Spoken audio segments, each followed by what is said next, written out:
So coming on to question number 21 of slot 2. If p square plus q square minus 29, okay, so many equal to's. So let me take the first and the second one, my dear. P square plus q square minus 29 is equal to 2 times pq minus 20. So if I take here p square plus q square minus 2pq, this is going to be 9. So you look at this, this is nothing but p minus q the whole square, and that's equal to 3 square or 9, let's put it. Okay, so p minus q is going to be plus or minus 3. Now my dear, I need the difference between the maximum minimum possible values of p cube minus q cube. So p cube minus q cube, the formula here is going to be p minus q whole cube plus 3pq into p minus q, which means you need pq and p minus q.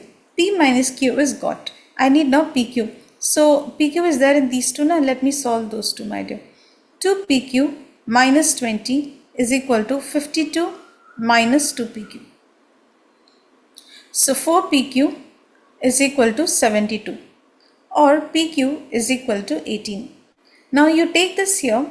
I can put p minus q. Okay, see, to maximize this value, I can put the maximum value of p minus q, which is 3.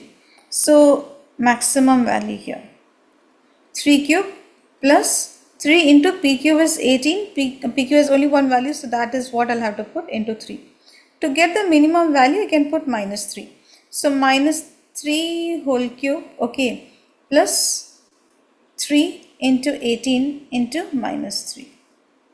Now you will see that 27 plus 3 into 18 into 3, 9 into 18. Okay, this whole value is going to be 189, and this is going to be minus of 189. The same values, only the sign changes. Okay, so the difference between these two is going to be 189 minus of minus 189.